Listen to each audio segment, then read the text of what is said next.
사랑하는 성도님들, 오늘 아침에도 어김없이 눈을 뜨셨겠지만 마음 한편으로는 여전히 무거운 짐을 지고 계시는 분들이 많으실 것입니다.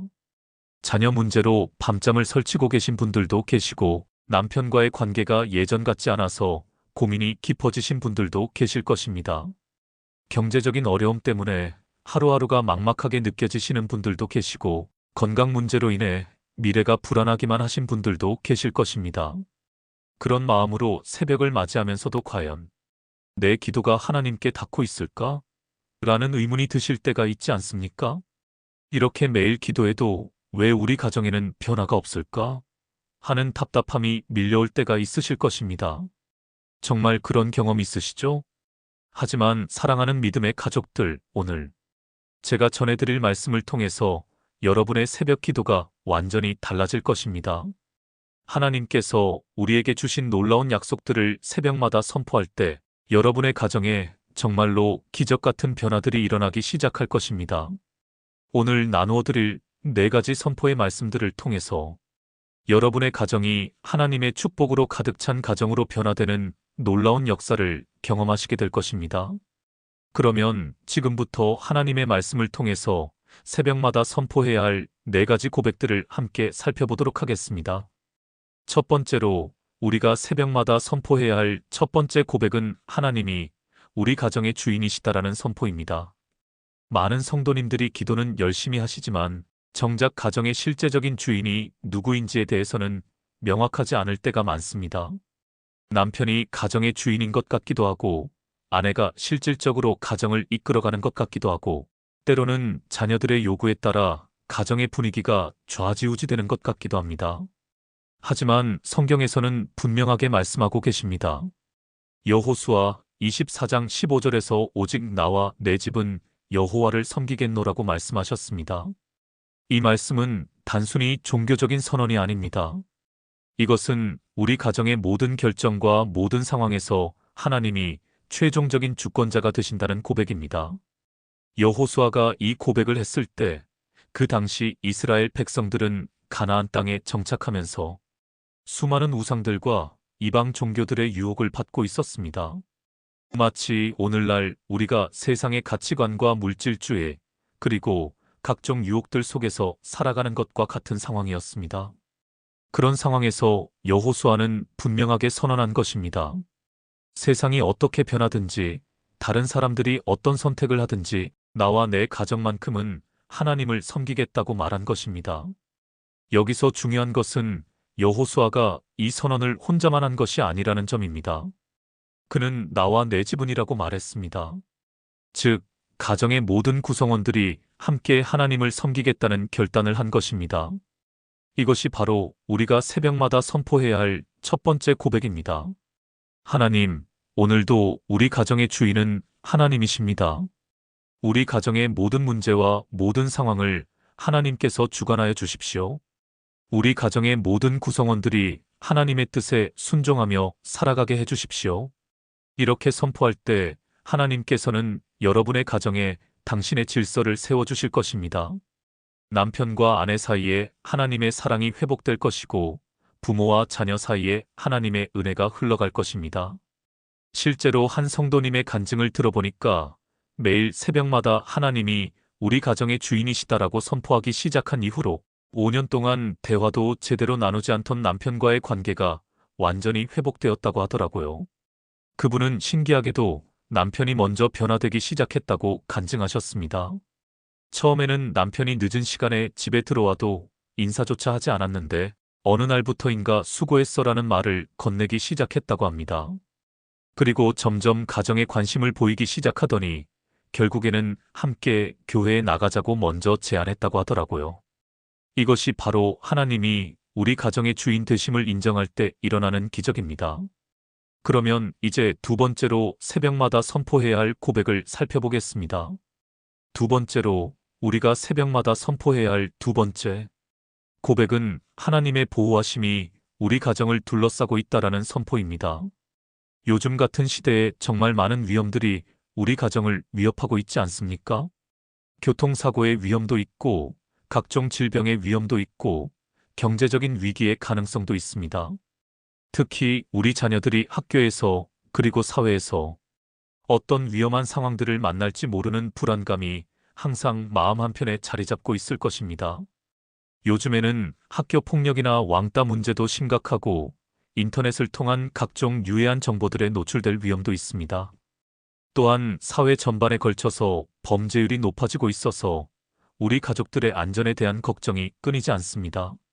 그런데 하나님께서는 시편 91편 10절에서 이렇게 약속해 주셨습니다. 화가 내게 미치지 못하며 재앙이 내 장막에 가까이 오지 못하리니. 이 말씀은 하나님을 의지하는 자들에게 주시는 절대적인 보호의 약속입니다. 시편 91편 전체를 보면 하나님께서는 우리를 그의 깃 아래에 숨겨주신다고 하셨습니다. 마치 어미 새가 자기 새끼들을 날개 아래 품어서 보호하는 것처럼 하나님께서 우리와 우리 가정을 보호해 주신다는 것입니다. 시편 91편 11절에서는 더 구체적으로 그가 너를 위하여 그의 천사들을 명령하사 내 모든 길에서 너를 지키게 하심이라고 하셨습니다. 이것은 하나님께서 천사들을 보내서 우리를 지켜주신다는 약속입니다. 우리 눈에는 보이지 않지만 하나님의 천사들이 우리와 우리 가족들을 24시간 지키고 계신다는 것입니다. 그런데 여기서 중요한 것은 이 보호하심이 자동으로 임하는 것이 아니라는 점입니다. 시편 91편 1절에서 지극히 높으신 이의 은밀한 곳에 거주하며 전능하신 이의 그늘 아래에 사는 자라고 했습니다. 즉 하나님과의 친밀한 관계 속에서 살아가는 자들에게 이 보호하심이 임한다는 것입니다. 그렇기 때문에 우리가 새벽마다 이 보호하심을 선포하는 것이 매우 중요합니다. 하나님, 오늘도 우리 가정을 하나님의 보호하심으로 둘러싸 주십시오. 우리 남편이 직장에서도, 우리 아내가 어디를 가든지, 우리 자녀들이 학교에서도 하나님의 보호하심이 함께하게 해주십시오. 하나님의 천사들이 우리 가족 한 사람 한 사람을 지켜주시고 모든 위험에서 보호해 주십시오. 이렇게 선포할 때 하나님께서는 정말로 여러분의 가정을 보호해 주실 것입니다. 한 성도님은 매일 새벽마다 가족 한 사람 한 사람의 이름을 부르면서 하나님의 보호하심을 선포했는데 어느 날 아들이 큰 교통사고를 당했지만 기적적으로 아무런 상처도 없이 무사했다고 간증하셨습니다. 사고 현장을 본 사람들이 모두 어떻게 이런 사고에서 무사할 수 있었느냐고 놀라워했다고 하더라고요. 차는 완전히 박살이 났는데 운전석만 멀쩡했다고 합니다. 경찰관도 이런 경우는 처음 본다며 놀라워했다고 하더라고요. 또 다른 성도님은 딸이 혼자 늦은 시간에 집에 오는 길에 이상한 남자가 계속 따라오는 상황이 있었는데 갑자기 그 남자가 사라져버렸다고 간증하셨습니다. 나중에 알고 보니 그 시간에 어머니가 새벽 기도하면서 딸의 안전을 위해 간절히 기도하고 있었다고 하더라고요. 이것이 바로 하나님의 보호하심을 날마다 선포하는 가정에 임하는 기적입니다. 그러면 이제 세 번째 선포의 말씀을 살펴보도록 하겠습니다. 세 번째로 우리가 새벽마다 선포해야 할 세 번째 고백은 하나님의 공급하심이 우리 가정에 넘치고 있다라는 선포입니다. 요즘 경제적으로 어려운 시대를 살아가면서 많은 가정들이 물질적인 염려와 걱정으로 힘들어하고 계실 것입니다. 월급은 그대로인데 물가는 계속 오르고 자녀들 교육비는 부담스럽고 노후 준비는 제대로 되지 않고 있어서 불안하기만 합니다. 특히 요즘 같은 시대에는 일자리도 불안정하고 언제 해고를 당할지 모르는 상황에서 많은 가정들이 경제적인 스트레스를 받고 있습니다. 집값은 계속 오르는데 우리의 소득은 그에 비례해서 늘어나지 않으니까 내 집 마련의 꿈은 점점 멀어져 가는 것 같고 자녀들에게 물려줄 유산은커녕 당장 생활비 마련도 빠듯한 현실입니다. 그런데 이런 상황에서도 우리가 기억해야 할 것은 하나님이 우리의 공급자라는 사실입니다. 빌립보서 4장 19절에서 나의 하나님이 그리스도 예수 안에서 영광 가운데 그 풍성한 대로 너희 모든 쓸 것을 채우시리라고 약속하셨습니다. 이 말씀에서 풍성한 대로라는 표현을 주목해 보십시오. 하나님의 공급하심은 우리의 필요를 간신히 채우는 정도가 아니라 하나님의 풍성함에 따라서 넘치도록 채워주시는 것입니다. 또한 여기서 모든 쓸 것을이라고 하신 것도 중요합니다. 하나님께서는 우리에게 필요한 모든 것을 채워주신다는 약속입니다. 단순히 의식주만이 아니라 우리의 모든 필요, 즉 신체적인 필요, 정서적인 필요, 영적인 필요까지도 모두 채워주신다는 것입니다. 사도 바울이 이 말씀을 기록할 때 빌립보 교회 성도들은 바울을 후원하기 위해서 자신들의 것을 아낌없이 나누어 준 사람들이었습니다. 그들도 경제적으로 여유가 있었던 것은 아니었습니다. 오히려 그들은 극심한 가난 중에서도 기쁨으로 헌금했다고 기록되어 있습니다. 고린도후서 8장 2절에서는 빌립보 교회에 대해 환난의 많은 시련 가운데서 그들의 넘치는 기쁨과 극심한 가난이 그들의 풍성한 연보를 넘치도록 하였느니라고 기록하고 있습니다. 그런데 바울은 그런 그들에게 하나님이 여러분의 모든 필요를 풍성하게 채워주실 것이다라고 약속한 것입니다. 이것은 하나님께서는 당신을 신뢰하고 당신의 일에 헌신하는 자들의 필요를 반드시 채워주신다는 약속입니다. 마태복음 6장 33절에서도 그런즉 너희는 먼저 그의 나라와 그의 의를 구하라. 그리하면 이 모든 것을 너희에게 더하시리라고 약속하셨습니다. 하나님의 나라를 먼저 구하는 자들에게는 이 땅의 모든 필요까지도 더해서 주신다는 약속입니다. 그렇기 때문에 우리가 새벽마다 이 공급하심을 선포하는 것이 중요합니다. 하나님, 오늘도 우리 가정의 모든 필요를 하나님께서 풍성하게 채워주십시오. 우리에게 필요한 일용할 양식과 건강과 평안을 모두 공급해 주십시오. 우리 자녀들의 교육비도 우리의 생활비도 모든 것을 하나님께서 책임져 주십시오. 하나님께서 우리에게 더 좋은 일자리도 더 좋은 기회도 허락해 주십시오. 이렇게 선포할 때 하나님께서는 여러분이 생각지도 못한 방법으로 공급해 주실 것입니다. 한 성도님은 직장에서 갑자기 해고 통보를 받았는데 매일 새벽마다 하나님의 공급하심을 선포하며 기도했답니다. 그런데 놀랍게도 한 달 후에 이전 직장보다 훨씬 좋은 조건의 새로운 일자리를 얻게 되었고 오히려 경제적으로 더 풍족해졌다고 간증하셨습니다. 그분은 하나님께서 더 좋은 것을 주시기 위해서 이전 직장에서 나오게 하신 것 같다고 고백하셨습니다. 또 다른 성도님은 자영업을 하시는데 코로나19로 인해서 매출이 90% 이상 줄어들었다고 합니다. 그런데 매일 새벽마다 하나님의 공급하심을 선포하며 기도했는데 몇 개월 후에 뜻밖의 정부 지원금을 받게 되었고 새로운 사업 아이템까지 발견하게 되어서 오히려 이전보다 더 좋은 수익을 올리게 되었다고 간증하셨습니다. 이것이 바로 하나님의 공급하심을 믿고 선포하는 자들에게 일어나는 기적입니다. 그러면 마지막으로 네 번째 선포의 말씀을 살펴보겠습니다. 네 번째로 우리가 새벽마다 선포해야 할 네 번째 고백은 하나님의 계획이 우리 가정을 통해 이루어진다라는 선포입니다. 많은 분들이 자신의 가정이 과연 하나님께 쓰임받을 수 있을까 하는 의문을 가지고 계실 것입니다. 우리는 그저 평범한 가정인데 별다른 재능도 없고 특별한 것도 없는데 과연 하나님께서 우리를 사용하실까? 하는 생각이 드실 때가 있을 것입니다. 다른 가정들은 뭔가 특별해 보이는데 우리는 정말 평범하기 그지없다는 생각이 들 때도 있을 것입니다. 특히 교회에서 다른 가정들의 간증을 들을 때마다 우리는 언제쯤 그런 은혜를 경험할 수 있을까? 하는 부러움이 생길 때도 있을 것입니다. 하지만 하나님께서는 예레미야 29장 11절에서 이렇게 말씀하셨습니다. 여호와의 말씀이니라 너희를 향한 나의 생각을 내가 아나니 평안이요 재앙이 아니니라 너희에게 미래와 희망을 주는 것이니라. 이 말씀은 하나님께서 우리 각자와 우리 각 가정에 대해서 특별한 계획을 가지고 계신다는 약속입니다. 예레미야가 이 말씀을 전할 때 이스라엘 백성들은 바벨론의 포로로 끌려가서 절망적인 상황에 있었습니다. 그들은 우리의 미래는 끝났다. 우리에게는 더 이상 희망이 없다고 생각했을 것입니다. 고국을 떠나 이방 땅에서 노예로 살아가야 하는 현실이 너무나 절망적이었을 것입니다. 그런데 하나님께서는 그런 그들에게 내가 너희를 향한 계획이 있다. 그것은 평안을 주고 미래와 희망을 주는 계획이다라고 말씀하신 것입니다. 그리고 실제로 70년 후에 그들은 고국으로 돌아와서 성전을 재건하고 나라를 회복하는 놀라운 역사를 경험했습니다. 마찬가지로 오늘날 우리가 아무리 평범해 보이고 아무리 부족해 보여도 하나님께서는 우리 가정을 통해서 당신의 놀라운 계획을 이루어가고 계십니다. 어떤 가정은 주변 이웃들에게 하나님의 사랑을 전하는 통로가 되고, 어떤 가정은 자녀들을 통해서 다음 세대의 믿음을 전수하는 역할을 하고, 또 어떤 가정은 사회의 어려운 이웃들을 섬기는 일에 쓰임받게 됩니다. 하나님께서는 우리가 가정의 특성과 상황에 맞는 특별한 사명을 주고 계십니다.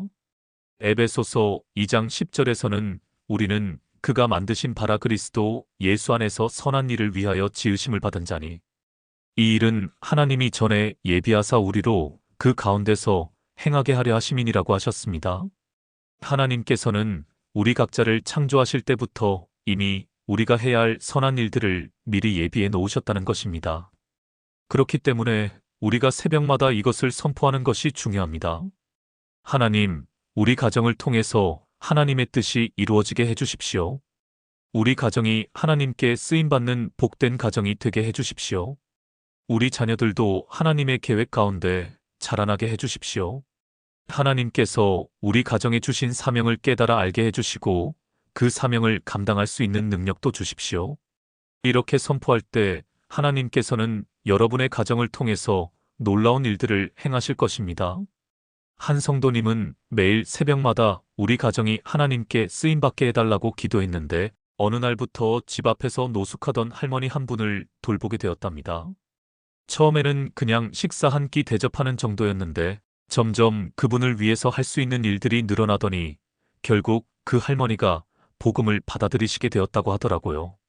그리고 그 일을 계기로 해서 그 가정은 지역의 독거노인들을 섬기는 사역을 시작하게 되었다고 간증하셨습니다. 지금은 매주 20여 명의 독거노인들에게 도시락을 전달하고 정기적으로 안부를 확인하는 일을 하고 계신답니다. 그분은 우리가 특별해서가 아니라 하나님께서 우리를 통해 일하고 계시기 때문이다라고 고백하셨습니다. 또 다른 성도님은 자녀들을 위해 기도하다가 우리 아이들이 하나님의 계획 가운데 쓰임받게 해달라고 기도하기 시작했는데 놀랍게도 두 자녀가 모두 의료 선교사의 꿈을 갖게 되었다고 합니다. 지금은 한 아이는 의대에 진학했고 다른 아이는 간호학과에 진학해서 장래에 함께 선교지에서 의료 사역을 하겠다는 비전을 품고 공부하고 있다고 하더라고요. 이것이 바로 하나님의 계획이 우리 가정을 통해 이루어지는 것입니다. 사랑하는 성도님들, 오늘 제가 나누어드린 4가지 선포의 말씀들을 기억하시기 바랍니다.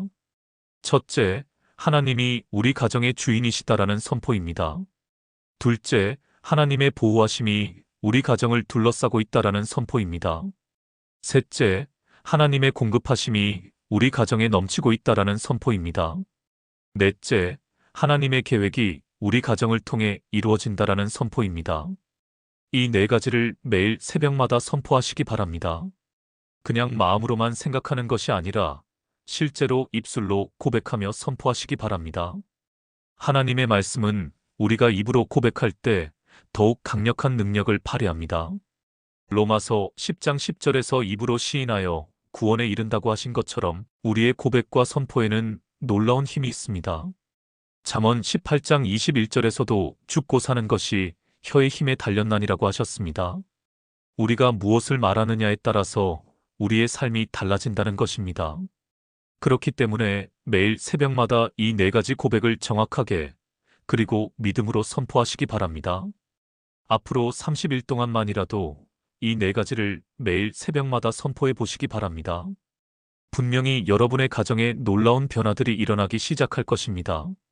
남편과 아내 사이에 새로운 사랑이 싹트고 부모와 자녀 사이에 더 깊은 소통이 이루어지고 경제적인 어려움들이 해결되고 건강의 문제들이 회복되는 기적들을 경험하시게 될 것입니다. 그리고 무엇보다도 여러분의 가정이 하나님께 쓰임받는 복된 가정으로 변화되는 은혜를 경험하시게 될 것입니다. 이 선포를 할 때는 단순히 외우듯이 하지 마시고 정말 마음에서 우러나오는 믿음으로 하시기 바랍니다. 하나님께서 정말로 우리 가정의 주인이시고 정말로 우리를 보호해 주시고 정말로 우리의 모든 필요를 채워주시고 정말로 우리를 통해서 당신의 계획을 이루어가고 계신다는 확신을 가지고 선포하시기 바랍니다. 그리고 이 선포를 한 후에는 하나님께 감사의 기도도 드리시기 바랍니다. 하나님, 우리 가정의 주인이 되어 주셔서 감사합니다. 우리를 보호해 주시고 공급해 주시고 사용해 주셔서 감사합니다. 이런 감사의 고백이 함께할 때 여러분의 새벽 기도는 더욱 강력해질 것입니다. 데살로니가전서 5장 18절에서 범사에 감사하라. 이것이 그리스도 예수 안에서 너희를 향하신 하나님의 뜻이니라고 하셨습니다. 감사하는 마음으로 선포할 때 하나님께서는 더욱 기뻐하시며 우리의 기도에 응답해 주실 것입니다. 오늘 이 말씀이 여러분의 마음에 은혜가 되었다면 좋아요 버튼을 눌러주시고 댓글로 여러분의 기도 제목도 나누어 주시기 바랍니다. 여러분 한 분 한 분을 위해서 기도하겠습니다. 그리고 이 은혜로운 말씀을 주변의 가족들과 친구들에게도 나누어 주시기 바랍니다. 더 많은 가정들이 하나님의 축복을 경험할 수 있도록 말입니다. 사랑하는 믿음의 가족들, 하나님의 은혜와 평강이 여러분의 가정 위에 늘 함께 하시기를 축복합니다. 오늘도 승리하는 하루 되시고 내일 새벽에도 이 4가지 선포와 함께 새로운 하루를 시작하시기 바랍니다. 하나님께서 여러분의 가정을 통해서 이 땅에 당신의 나라를 확장해 나가실 것입니다. 주님의 이름으로 축복합니다.